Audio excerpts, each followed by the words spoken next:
So Inter Milan 1, Arsenal 3. Absolutely superb performance overall. Super duper Mick got it super duper spot on tonight. No Odegaard in the team. We didn't see Declan Rice until the second half. He had Jesus up front. Gyökeres was benched as well. And from the get-go, it was superb. Yeah, we got the goal. Fantastic interchange of play, 1-2 touch football. Yeah, absolutely quality. And then all of a sudden, Zubi-Doo bottles a tackle, turns his back, and it's 1-1. But then after that, we showed resilience again to go again. Jesus again. And Trossard, I don't know how they let him 5'7" at the back stick win a header, free header, and then let 5'9" Jesus tap one in off his head with 3 burly centre backs bigger than you, Kenny. And all of a sudden, we're looking at it thinking, God, we're going to top this group comfortably. But then second half, kind of slowed down a little bit. It was looking a little bit iffy. Eze, I thought, was poor tonight, man. You got to do better. Yeah. I thought Timber played well. Yeah, I was shocked to see him start. I didn't expect Ben White to come on. Saka, yeah, again, too greedy at times. Trossard did well, but then obviously the subs changed the game. And fair play to Mikel Arteta for that. Yeah, and what a goal. Yeah, the first touch from Martinelli in the penalty box, runs out the box, Travella passes it, Gyökeres hold that, Saka miscontrols, bang, 3-1. And we walk out of there with a comfortable victory. Make sure you follow Kenny Ken 1972 on Insta. Kenny, I was on with Jezza earlier, as were you, and we were all expecting a drab, boring, like nothing game. I was pleasantly surprised, and that was a pleasure to watch. Why can't we play like that in the flipping Prem, mate? And what did you make of that? The reason why we can't play in the Premier League because teams know it's inside out, and teams are a lot more physical than Internationale and the teams who play in Europe, and they can maintain their pace and their running style. This isn't a team runs in. Don't get me wrong.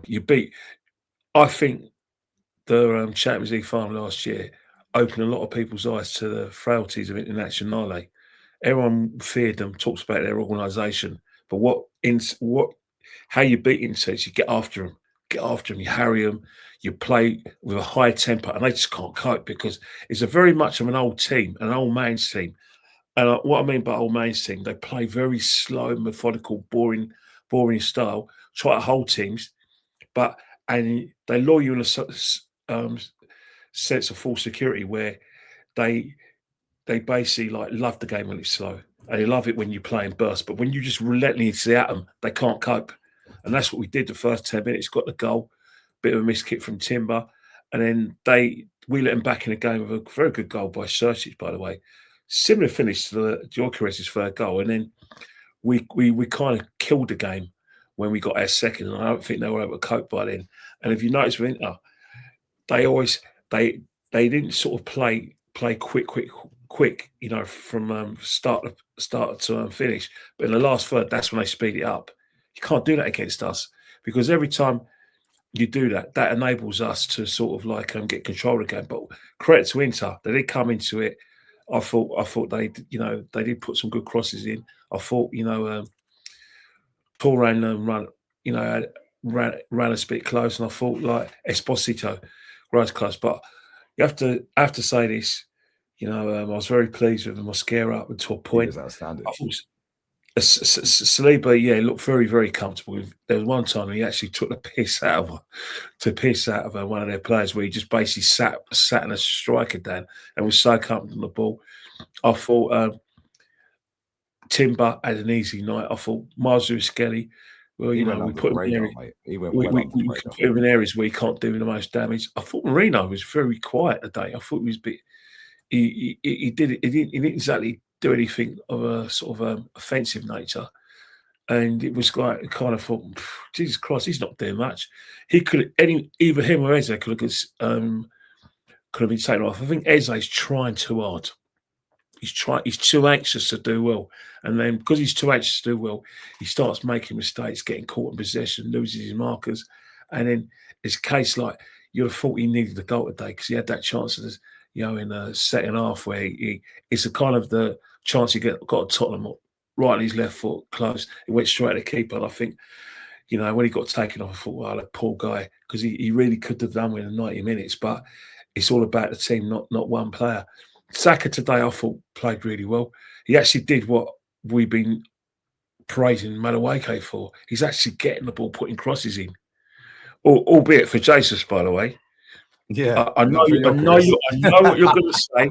That time, and my brother mentioned it, and my striker, get in the bin. There was an instance before Gyökeres scored.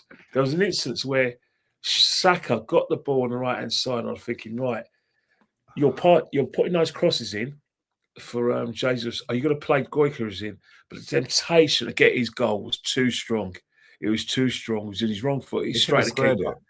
And it would have been a great goal, Kenny. If you're a forward in that position, yeah, you're probably going to shoot. Let's be real. Yeah. But this is where the guy's not world class for me. Yeah, because if that is a top player at 2-1 in a game, you go, let's just get the game won and get out of it. No, he's not. He ain't scored for a while. But the same thing, like, he wasn't exactly like too anxious. He actually, got him behind, put the crosses in, did what he hasn't done for a long while. Some nice cross in for Trossard. That was good. Because he's having a good game, he thought, right, I need to cement this by getting my goal. But I noticed Alan Shearer being not too great, and a good friend of mine mentioned on Premier Sports. My old schoolmate who I went to school with, Gary Breen, was apoplectic. He says, why did Saka put Gyökeres in? Why didn't he play him? And I thought, here we go again. And then Martinelli kind of saves the day, puts a little through ball in. And Gyökeres, first time I thought, as soon as he left his boot and went top corner, I said, bloody hell, he's put me in his place, hasn't he? That's all we want, though, Kenny. We want to be put in our place. But we've been outstanding in the Champions League, and it's so jarring because it's like we know we can play like this. And we're not doing this against Mickey Mouse clubs. We're coming against Atleti, Inter, and Bayern. They're not free easy games. There's a reason for that. The fact is that teams in the Premiership know how we're going to play. Team in the Premiership as well know that in Europe, a lot of teams can't do what Liverpool did and Forest did. They could do one of the disciplines, but they can't do all three within a match. We can move the ball quicker, and that's how you carve everyone open. Yeah, in the Premier, it's slow. Yeah, but the problem is, and you'd think we'd be slower in Europe because the game's slower in Europe. No. I think in Europe, our physicality. If you're in Europe, to do well in Europe, you have to have the physicality now. Plus, you've got to be able to play high tempo, but your technique has to be right. We've got good players with good technique. Now, some teams play with a high tempo because their technique isn't the greatest. They give the ball away. We don't give the ball away because we've got good technique. So we are able to control games. Plus we've got the set pieces, which teams in Europe don't particularly like. So that's another, like I said, part of our armour. Don't get me wrong. In the second half of the season, when the teams know where they're going to play, and it's life and death. It's the last 16. If you F up, you're out. That's when the stakes get a bit high, especially when you play a good side. And we'll be like that as well. We'll be life and death as well. But in the Premiership, it's different. Man United are going to run their nuts off against us if we let them. Plus, they've got players like Kobe Mainoo who can keep the ball. Bruno Fernandes can keep the ball. Casemiro can look after the ball. But if you get after them and get in their faces and make them uncomfortable by scoring early, they start to panic. But if we don't do that, if it's a long game, not the Forest, whatever you say, 17, they kept the ball well when they did get it. Again, we didn't do the basics right in that game. We just walked through that game thinking we'd take a point. Not the Forest wouldn't let us, because you've got to remember one thing. Not the Forest Liverpool. Yes, we did do the basics well in both games, but they didn't let us. And teams in the Premiership are not going to let us have that time of the ball that internationally allowed us to do, which, in times Bayern Munich did at home, and obviously Atletico Madrid. Teams in Europe are just thinking, bloody hell, what's this? We don't deal with this every week in our league. And that's why set pieces ruined them as well. I know we only scored one, but they didn't have a clue on half of them. I know Eze's ones were poor, but Saka's delivery was decent. It's not his game, is it? He's not really his game, like set pieces. That's really Declan. That's really Madueke. Saka, Odegaard. And I must say, Saka's set delivery in the first half, bloody hell. That one, I started laughing, Kenny, because I was like, I just went, Yeah, thinking, what the hell has he done with that corner? Yeah, and then Trossard hits it off the bar and we score. Because that looked like it was going way out. And there was one in the second half where I can't remember who it was that put a ball in. Yeah, and I was like, what a cross. But then I think it was Saka actually. And he whips the ball high across the box. And I was like, what a cross.